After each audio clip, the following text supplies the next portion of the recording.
துவாபர யுகத்தில் இருக்கும். அப்படியே இமேஜின் பண்ணிக்கிறோம். மனுஷன் ஒருத்தன் தான் விஷுவலைஸ் பண்ண முடியும், அனிமல்லாம் விஷுவலைஸ் பண்ண முடியாது. ரைட்டா? ஸோ நம்ம எங்கே இருக்கோம்? துவாபர யுகம். பகவான் கிருஷ்ணர் காலத்தில் இருக்கோம். கிருஷ்ணர் பிறந்திருக்கார், அவரோட இருக்கோம். கிருஷ்ணர் காலத்தில் எத்தனை பேர் இருந்தாங்க, அந்த மாதிரி இருக்கும். இப்போ கிருஷ்ணர் ஒன்று தான், யசோதா 3. புரியுதா? ஏன்னா அநேக ரூபம். ரைட்டா?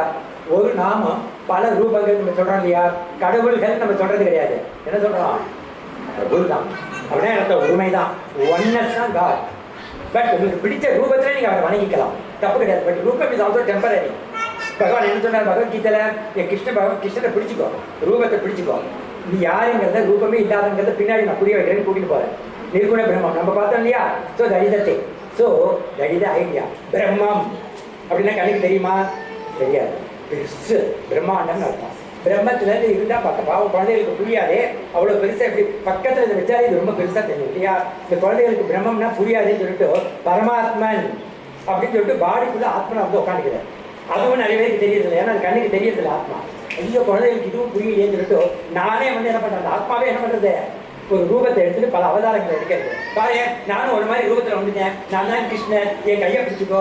ஆத்மனா என்னன்னு சொல்கிறேன், ஆத்மனா அதுக்கப்புறம் பரமாத்மனா என்னன்னு சொல்கிறேன், அப்புறம் பிரம்மம்னா என்ன கொண்டு உனக்கு தள்ளி விட்டுறேங்கிறேன். உடனே என்ன அர்த்தம்? எங்கே போகணுமோ அங்கே கூட்டிகிட்டு போய் விடுறேங்கிறேன். ஸோ நம்ம எல்லாருக்கும் ரூபம் ரொம்ப அவசியம். அதனால தான் பக்தியே வந்தது. ரூபம் இல்லாட்டா நிர்குண பிரம்மன்னா ஞானத்துக்கு போயிடும் கம்ப்ளீட்டாக. ஸோ பக்தியில இருந்து நம்ம ஞானத்தை அடைவதற்கு பகவான் கிருஷ்ணன் இந்த பகவத்கீதையை கொடுத்துருக்காரு. ரைட்டா? ஸோ அதுதான் நம்ம பண்ண போகிறோம். எல்லாரும் பக்தியோட என்ன பண்ண போகிறேன், இப்போ எல்லாரும் இருக்கோம். நீங்கள் எல்லாரும் ஹரே ராமா ஹரே கிருஷ்ணா பாட்டு பாடினே நம்மளுடைய ஸ்ரீதர் எங்க அவங்க ஸ்ரீதர் நீங்கள் தான் hero. Start the game. Comma, எல்லாரும் டான்ஸ் பண்ணணும். Don't feel shy. டான்ஸ்லாம் வந்து பரதநாட்டியம் டான்ஸ் மாதிரி வேண்டாம். சும்மா அப்படி ஸ்டெப்பை லைட்டாக வைங்க, அது ஒரு எக்ஸசைஸ். புரியுதா? அப்படியே திரும்பி சுற்றி ஒருத்தர் கையை பிடிச்சிட்டு அப்படியே வாங்கும். புரியுதா? தட் குரு நாங்களாம் டான்ஸ் ஆடிட்டே வருவோம். லேடிஸ்லாம் லேடிஸ் கையை பிடிச்சிட்டு ஆடுவோம். ஜென்ஸ்லாம் நாங்கள் தனியாக ஜென்ஸ் கையை பிடிச்சிட்டு ஆடிட்டே வருவோம். முன்னாடி லேடிஸ் போயிடுவோம், பின்னாடி நாங்கள் வருவோம். ரைட்டா? So that is the thing. Okay? Hare Rama Hare Krishna வேக ஸ்டூனில் பாடிட்டே போவான். இதுக்கு பேர் நகர சங்கீதன் பேர். காய் நகர சங்கீதனா கேள்விப்பட்டிருக்கோம். பாபா சர்க்கிள் இருக்கிறவங்களுக்கு தெரியும். நகரவனம் வந்து பஜன் பண்ணிகிட்டே வருவான். So that is the thing. இப்போ அதே மாதிரி பண்ணிட்டு வருவோம். கிருஷ்ணரோட இருக்கும். கிருஷ்ணர் காலத்தில் பிறக்கிறது எவ்வளோ பெருசு இல்லையா? So that is the. அப்போது 3 யசோதா வீட்டுக்கு போகிறோம். ரைட்டா? ஃபஸ்ட்டு யசோதா வீடு பவானி அம்மா, செகண்ட் யசோதா வீடு வித்யா, 3வது யசோதா வீடோ வித்யாமாவே. புரிஞ்சுதா?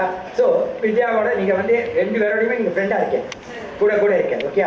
So that is the thing. இப்போ இதில் உள்ள ஸ்பிரிச்சுவல் மீனிங்கை ஒரு ஸ்டேஜில் நான் சொல்லுவேன். 2வது யசோதா வீட்டில் ராமகிருஷ்ணன் சொல்லுவார். 2வது யசோதா வீட்டில் தேவகி வருது, வித்யாமாவே சொல்லுவான். ரைட்டா? அந்த ஸ்பிரிச்சுவல் மீனிங்கு தயவுசெய்து கேட்கணும். So that is the skid. இதில் 3 விதமான அழகான பஜன் சாங் பாடுவாங்க. ஸோ அந்த பாட்டுக்கு ஏற்ற மாதிரி நடிப்பும் இருக்கும். இது நடிப்பு நிஜமாவே பகவான் கிருஷ்ணரை பாவனை பண்ணிட்டு நம்மளுடைய பக்தர்கள் பண்ண போகிறாங்க. அவங்களாம் எக்ஸ்பீரியன்ஸ் நிறைய ஸ்கிட்டு போட்டுட்டாங்க, அதனால நல்லா நடிப்பாங்க. நம்ம எல்லாரும் அவங்கள மோட்டிவேட் பண்ண போகிறோம். ஓகே? So that's the